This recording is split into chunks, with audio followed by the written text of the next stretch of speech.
Assalamualaikum warahmatullahi wabarakatuh. Alhamdulillahirobbilalamin wa bihi nasta'in ala umuri waddin wa ala alihi wasallam. Amma ba'du. Pertama-tama dan yang paling utama yaitu senantiasa memanjatkan rasa syukur kita kepada Allah yang maha intinya memberikan banyak nikmat kepada kita sekalian, terutama nikmat iman, nikmat Islam, nikmat kesehatan, nikmat panjang umur, sehingga alhamdulillah dengan nikmat tersebut kita bisa hadir di tempat yang mulia dan berangkat melaksanakan salah satu amanahnya yaitu sholat isya secara berjamaah, dan insya Allah akan dilanjutkan dengan sholat tarawih secara berjamaah pula. Juga tak lupa selawat serta salam semoga Rasulullah sebagai kasih Allah, habibana wa nabiyana Muhammad Rasulullah sallallahu alaihi keluarganya, para sahabatnya yang itu sebagai umatnya yang terus dan taat pada ajaran. Jamaah sholat isya yang dirahmati Allah bertepatan malam hari yang bahagia, saya akan membahas 4 golongan yang dirindukan oleh surganya Allah. 4 golongan yang didambakan kehadirannya di surganya Allah Subhanahu wa taala. Dahulu kan Rasulullah bersabda, al-jannatu tastaqi ila arba'in nafarin. Surga merindukan 4 golongan. Surga mendambakan kehadiran terhadap 4 golongan. Coba kita perhatikan jawabannya kan. Mudah-mudahan kita mampu memperjuangkan salah satu di antara 4 golongan ini. Dan mudah-mudahan kita mampu semuanya. Yang pertama adalah ta'awil Quran. Apa itu Quran? Membaca Al-Quran. Mudah ya, para ibu, para bapak, hanya dengan membaca Al-Quran, insya Allah ini salah satu golongan yang akan dirindukan, akan didambakan kehadirannya oleh surganya Allah, subhanallah. Ibu bapak bisa kan? Ya, membaca Al-Quran, istiqomah membaca Al-Quran, gemar membaca Al-Quran, kita bisa kan? Bisa. Mari kita perjuangkan, mari kita usahakan selalu membaca Al-Quran, sehingga kita mendapatkan salah satu golongan yang dirindukan, yang didambakan oleh surganya Allah Subhanahu wa taala. Apa sih hebatannya membaca Quran? Yang Al-Quran yang hadis Nabi, "Man kana yu'minu billahi wal yawmil akhir fayukrim ahlallah." Dalam hadis, barang siapa yang beriman kepada Allah, beriman kepada hari akhir, maka muliakanlah, agungkanlah ahlullah, keluarga Allah. Para sahabat bertanya, ya Rasulullah, siapa sih mereka? Siapa sih yang dikatakan keluarganya Allah, siapa? Ahlullah fid dunya alladzina yaqra'una al-Qur'an. Keluarga Allah di dunia ini adalah orang-orang yang gemar membaca Al-Quran. Coba. Dia katakan keluarganya Allah. Artinya apa? Artinya bukan cuma cinta, bukan sayang Allah kepada kita yang membaca Al-Quran, dijadikan keluarganya Allah. Udah dapat segalanya. Kalau udah bicara keluarga, udah saking sayangnya, saking cintanya Allah kepada membaca Al-Quran, dikatakan keluarganya Allah. Subhanallah. Yuk, mari kita perjuangkan. Jangan sampai kita gemar membaca Al-Quran, semangat membaca Al-Quran hanya di bulan suci Ramadan saja. Mari kita pertahankan, mari kita lestarikan, mari kita abadikan kegemaran membaca Al-Quran itu di bulan-bulan berikutnya. Biar kita mendapatkan salah satu orang-orang yang diridhoi oleh surganya Allah. Amin ya Allah ya. Siap ya, siap untuk selalu baca Al-Quran. sehari 1 juz minimal gitu. Berapa kan? Setiap waktu 2 lembar. Kalau sehari 5 waktu kan berarti satu juz. Pas itu. Dia menulis ain bilakan laula Quran fi sudurihim la halakat adillah. Kalau seandainya tidak ada Quran, ya, kalau seandainya tidak ada Quran dalam hatinya ahli Quran, ya, la halakat dunia, maka akan hancur dunia ini dan orang yang ada di atasnya. Coba kehebatan Quran. Jadi seandainya di dunia ini tidak ada yang gemar membaca Al-Quran, tidak ada yang menghafal Al-Quran, maka dunia ini rusak. Ya. Berikut isi jalan di dalamnya. Ini saking hebatnya Al-Quran, hanya dibaca saja, ya. Hanya dihapain. Ini bisa menjaga ya keutuhan dunia ini. Makanya kan Allah Subhanahu man akramahum akramahullah haqqal jannah wa man ahanahu ahanallah haqqul nar. Barang siapa yang memuliakan ahlul Quran, barang siapa yang mengagungkan ahlul Quran, yang membaca Quran, sama dengan mengagungkan Allah, sama dengan memuliakan Allah, maka hak dia masuk surganya Allah. Sebaliknya, barang siapa yang menghinakan orang yang membaca Al-Quran, yang meremehkan orang-orang yang menghafal Al-Quran, maka sama dengan meremehkan, menghinakan Allah, haknya masuk nerakanya Allah. Ya. Ini dengan memuliakan saja surga, apalagi kita membacanya, kita menghafalnya Al-Quran.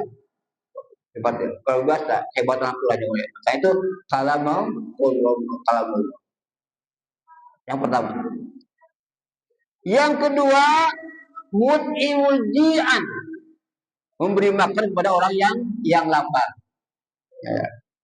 Dia memuliakan di dalam sebuah dalam hikmah puasa itu salah satu antaranya adalah mendorong, memotivasi kepada yang berpuasa menjadi hamba-hamba Allah yang dermawan. Ini salah satu hikmahnya berpuasa. Memotivasi, mendorong kita menjadi hamba-hamba Allah yang dermawan, yang penuh belas kasihan kepada sesama. Itu salah satu daripada hikmah kasihannya berpuasa. Berapa? Karena selama kita puasa itu kan kita menahan lapar, menahan haus, ya, menahan lelah, menahan capek. Dan itulah keadaan orang-orang fakir miskin yang dirasakan selama ini. Ya, menahan lapar, menahan haus, capek, lelah, menyakitkan selama berpuasa 1 bulan lamanya, itu keadaan orang-orang fakir miskin selama ini. Berarti secara tidak langsung kita merasakan betapa pedihnya, betapa sakitnya orang-orang fakir selama ini. Nah, maka dengan demikian itu, maka kita akan termotivasi untuk menjadi hamba-hamba Allah yang dermawan, yang penuh belas kasihan kepada sesama kita. Ini lagi infonya. Mut'imudian. Yang kedua adalah memberi makan kepada orang yang lapar. Jamaah yang muliakan, kasih sayang yang sebenarnya, ya, cinta yang sebenarnya adalah memberi. Dalam sebuah hadis yang melakukan kan, alladzina at'amahum min ju' wa amanu min khauf. Ya, beri makan kepada orang yang lapar, baru menasihati. Jadi enggak menasihati dulu, enggak dakwah dulu, enggak memberi makan dulu. Kalau dakwah enggak ada artinya, kalau lagi lapar. Enggak ada gunanya enggak dakwah kalau orangnya lapar. Saya enggak butuh dakwah. Saya enggak butuh nasihat. Yang saya butuhkan adalah makan, menyelamatkan dirinya dan keluarga dari kematian, dari kelaparan itu. Makanya kasih sayang yang tertinggi, kecintaan yang tertinggi kepada sesama kita adalah memberi makan. Ya, karena itu realnya nyata, langsung bisa menolong, langsung bisa membantu. Makanya yang muliakan Nabi Ibrahim alaihissalam Dia itu namanya dikatakan Bapak Dipan, artinya bapak tahu. Ya. Saking dermawan Nabi Ibrahim dikatakan bapak tahu. Senang kalau datang tuh dan langsung dikasih makan. Ya. Sampai ditulis di rumahnya. Silakan siapa yang mau masuk ke rumah silakan. Akan saya siapkan makan. 4 pintu di rumahnya itu ditulis. Barang siapa yang hendak bertamu kepada saya akan persiapkan makan. Itu makanya yang menjadikan mendapatkan derajat khulillah kekasih Allah karena kedermawannya Nabi Ibrahim. Ya, dia pernah berkurban 1000 kambing dan 300 unta. Coba kita bayangkan 1000 kambing 300 unta berapa juta, berapa miliar ya agaknya. Itulah yang menjadikan penyebab Nabi Ibrahim mendapatkan titel mendapat derajat Khalilullah yang artinya kekasih Allah karena kedermawan.